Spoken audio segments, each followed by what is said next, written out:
Hello and welcome to this wild French defense game review. And so this game was submitted in the comments of another video by one of the viewers. And so I just wanted to go over this game because it's pretty interesting. I'm not sure who played what colors, but when I looked at the game review, it looked like white had an 86.5% accuracy and black had 95.8%. And there were a few brilliant and great moves in here by black. So let's take a look at this and see how this game played out. All right.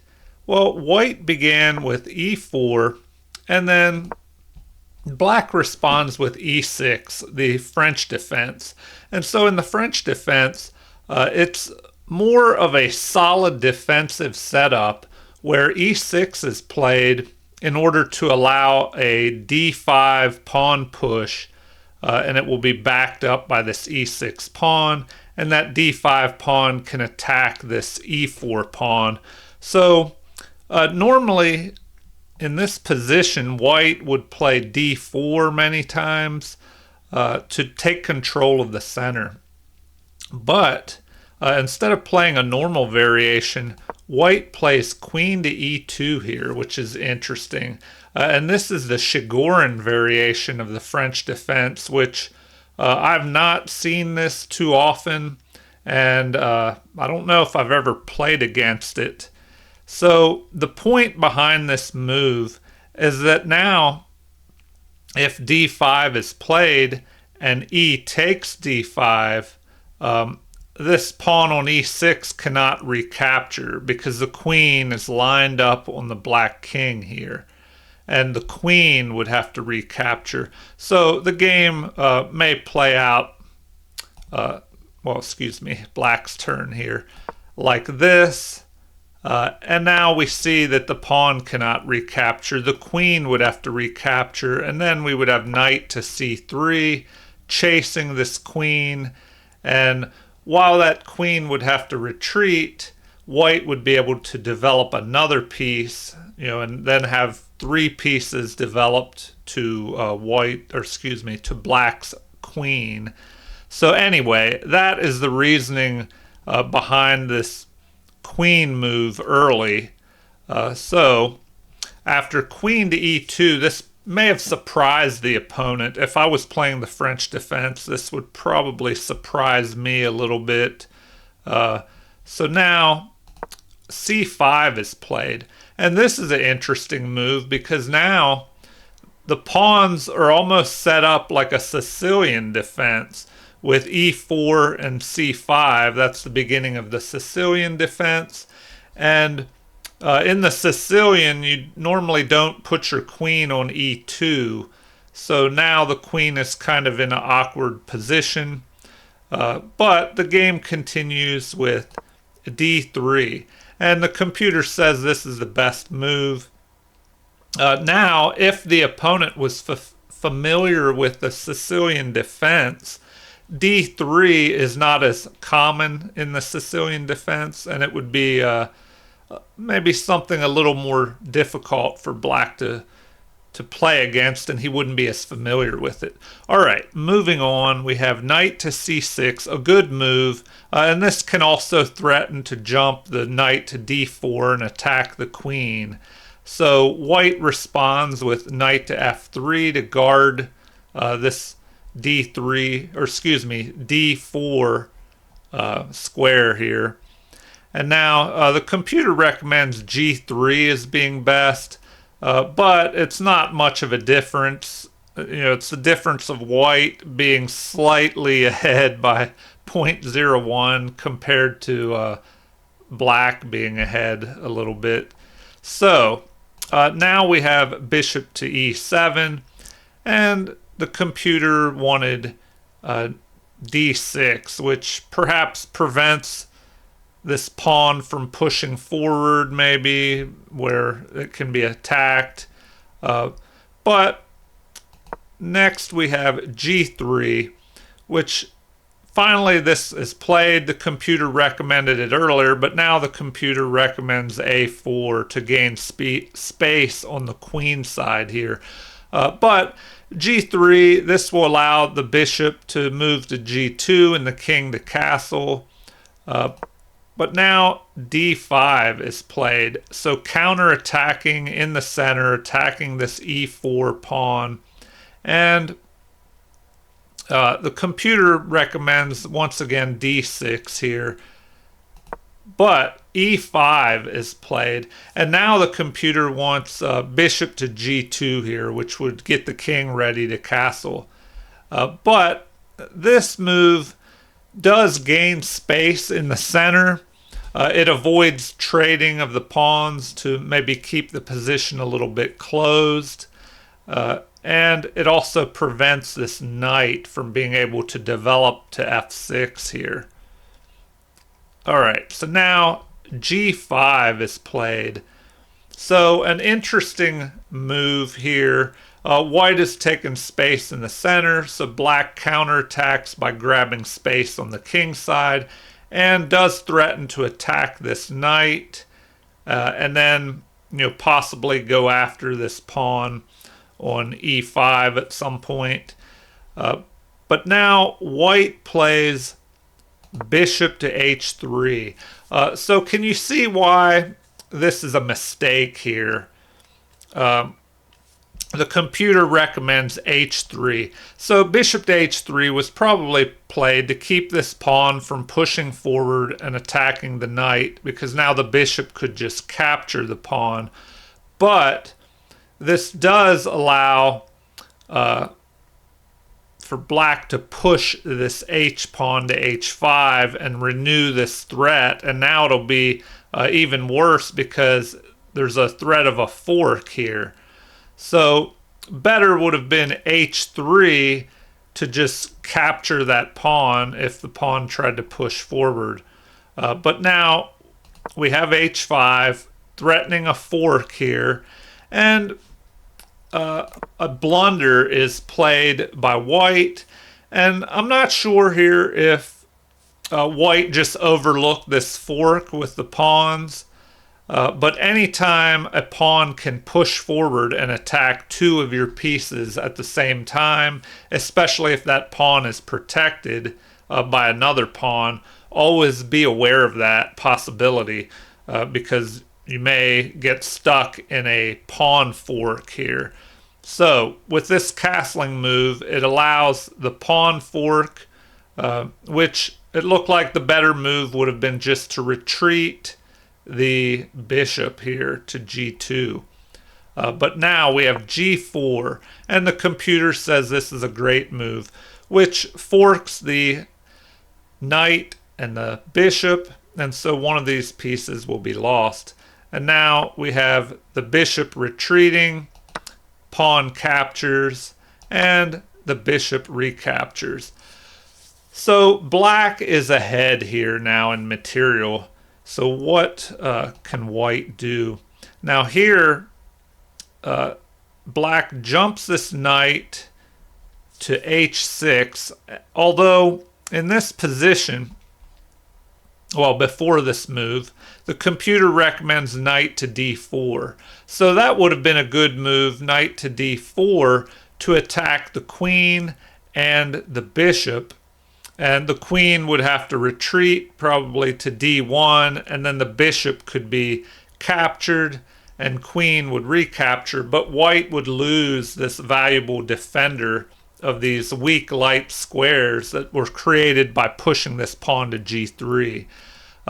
But instead, knight to h6 is played, and here this would allow a capture of this h pawn here.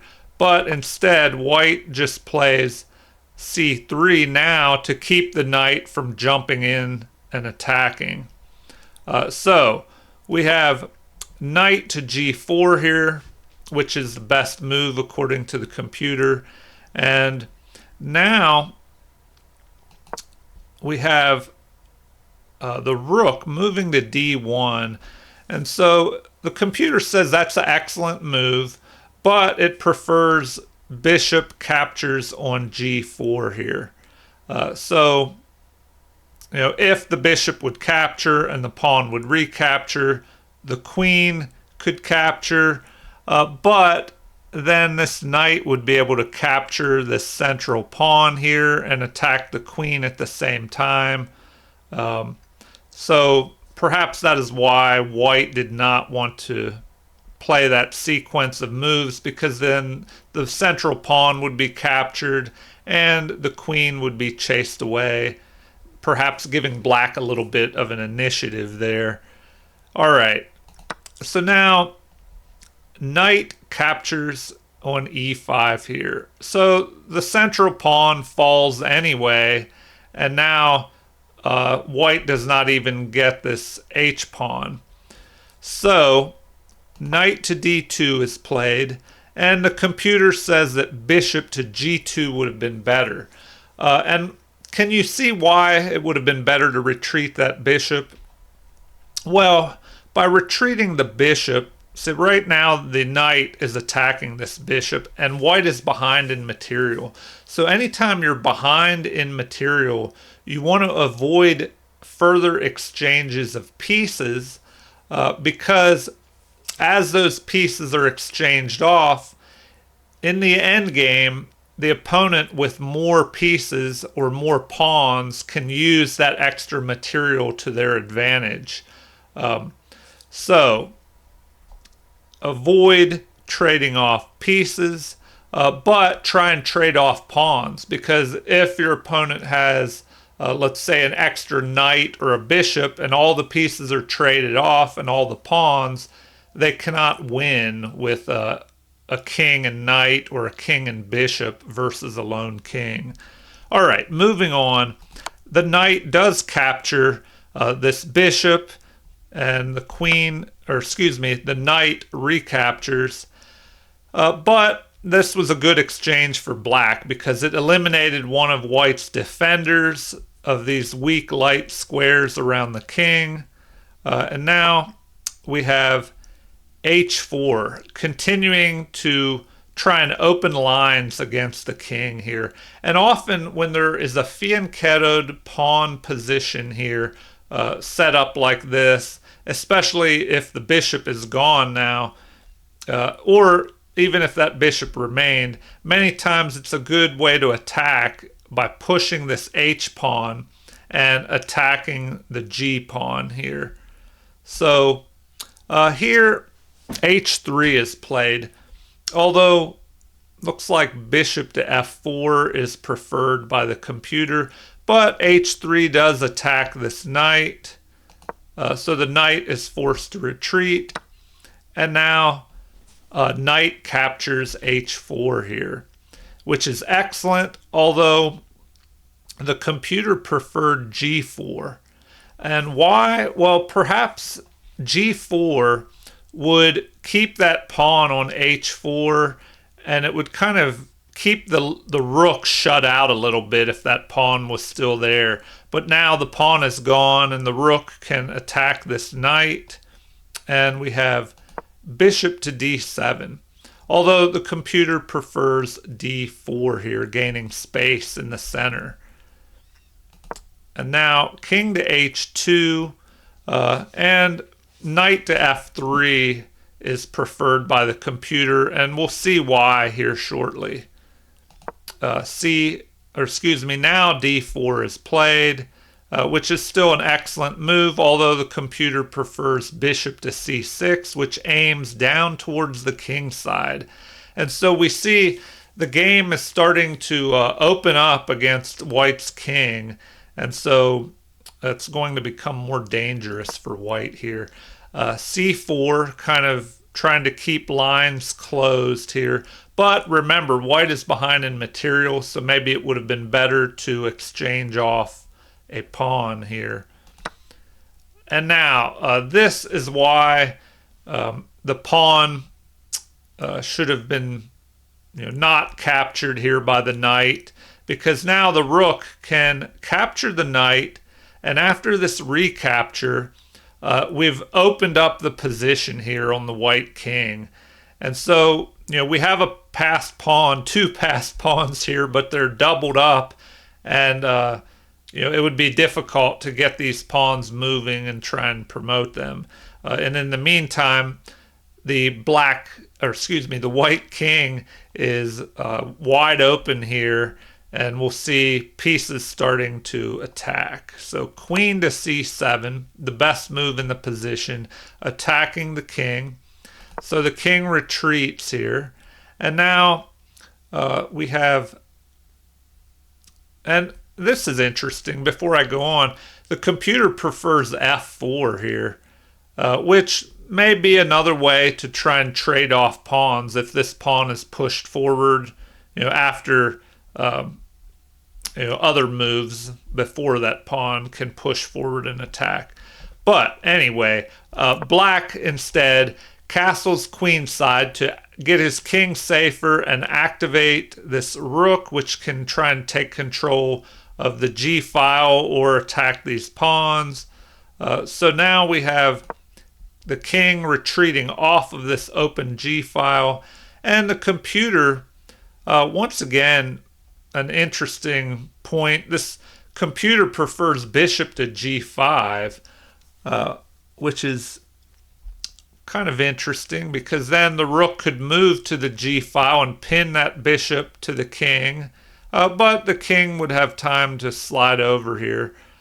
So that would activate this bishop, which is not doing much here on the back rank.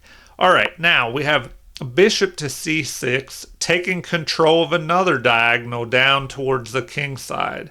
And then bishop to g5 finally is played here. And this protects the pawn, but attacks the knight.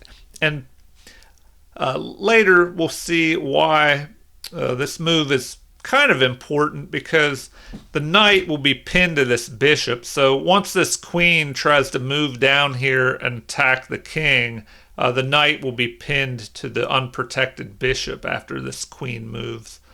All right, so the rook does move to the open g file, and now an interesting move here. I'm not sure why the rook moved to c1 here, maybe to give the king more room to run, but it looks like king to e1, immediately moving over to e1, is preferred by the computer. But now we have this move, a brilliant move by black, where the knight moves away, allowing this bishop to be captured here. But this would be kind of a trap, because if the bishop were to capture if white's bishop were to capture black's bishop, then it would allow black's pieces to funnel in towards the king here. So the queen would jump in and immediately threaten a mate in 1 here on h1. So the king is forced to run away from that mate threat. But now it would allow the rook to move in here. And now we have a threat on this f pawn, although it is protected at the moment. But this could cause problems, especially if other pieces join in an attack here. So that is the reasoning behind that move, to get this bishop out of the way and let the rook come in with the queen to try and get an attack going. But in the game, we had, after knight to d7, immediately white runs here.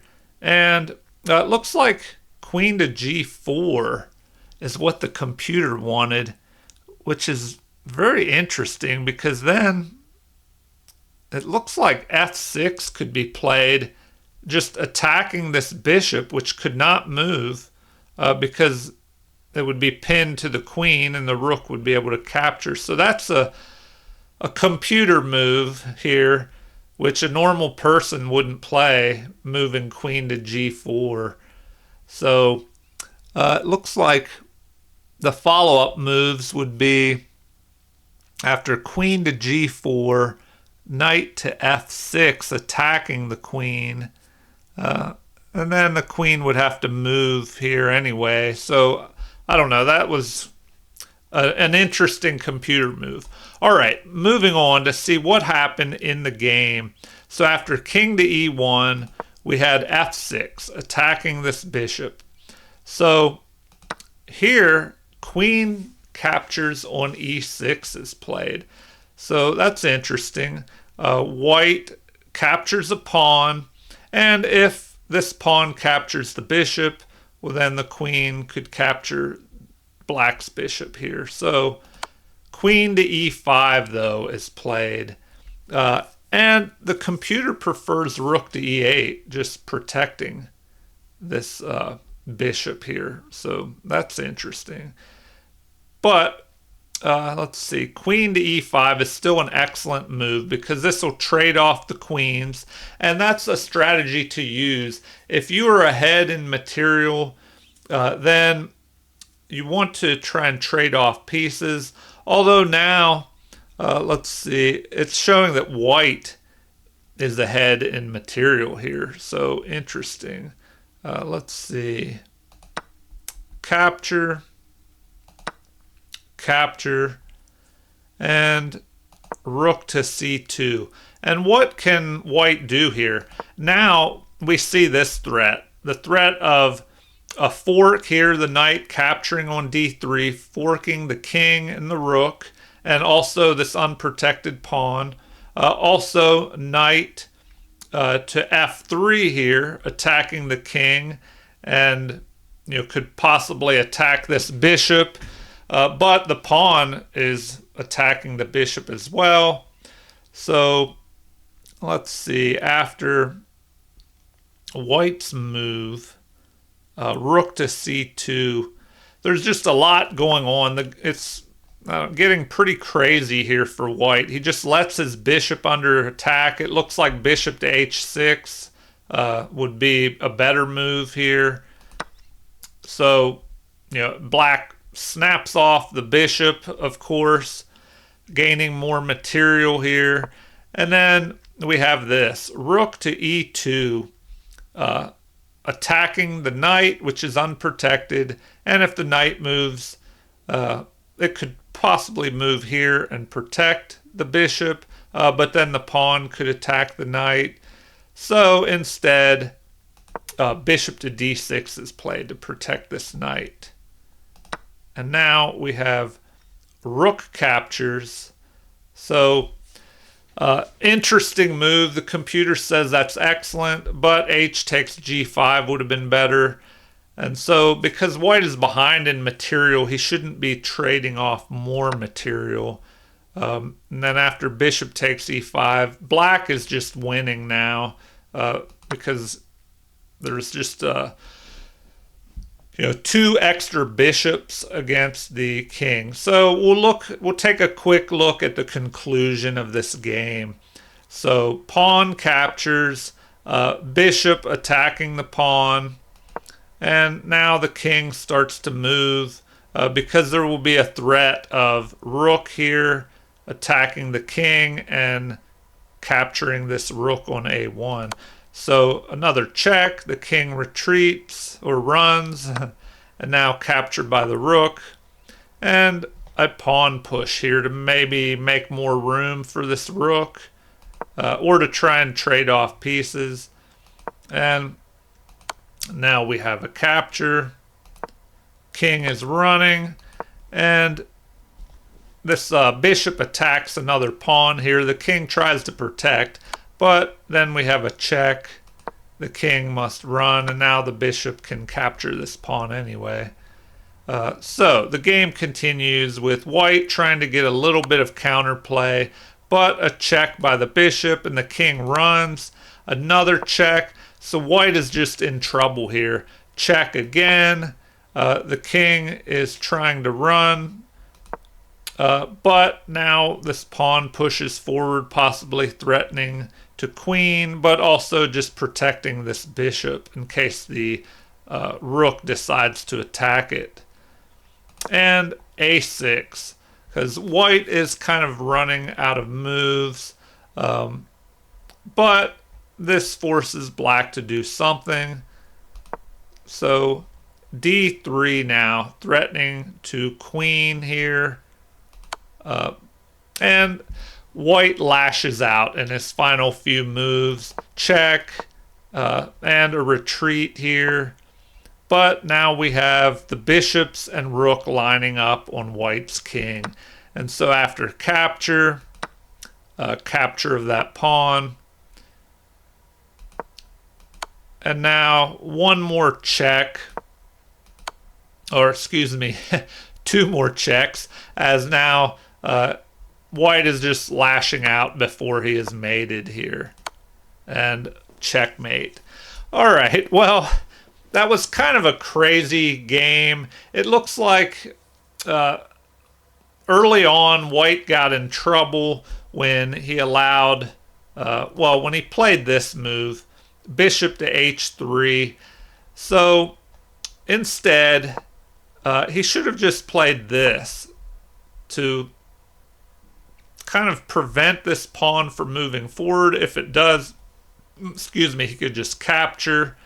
And then, if black pushed forward with h5, the bishop could move up here. If the pawns move forward, this pawn could attack, the other one could attack, and then this knight would be able to move away, and it would have it would have avoided this situation after bishop to h3 and then h5, threatening this fork.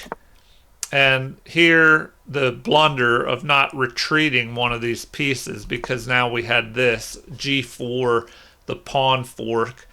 So at this point, after the bishop moves, now the knight has been captured. And so that was a knight for a pawn. And so from this point on, white was having difficulties. And he tried to fight back, but especially after that rook sacrifice, which, let's see, where was that?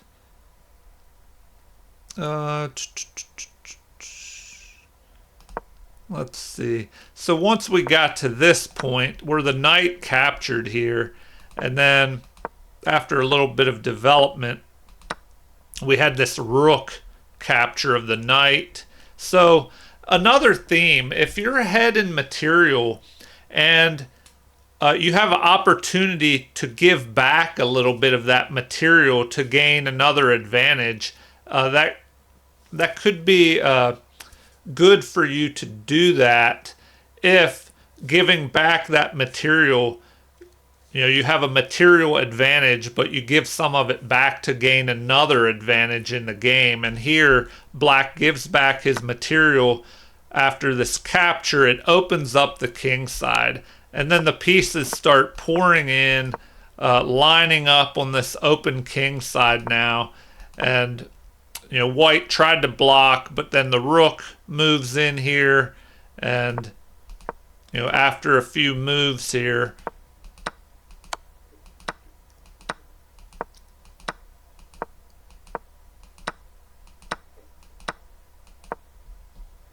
anyway, that was a very interesting game. It was a wild French defense, and that Shigorn variation by bringing the queen out early is something that I don't normally see. So I hope you enjoyed this game review. Please feel free to leave any comments or suggestions, and please like and subscribe if you enjoyed this. Thank you, everyone, and have a great day.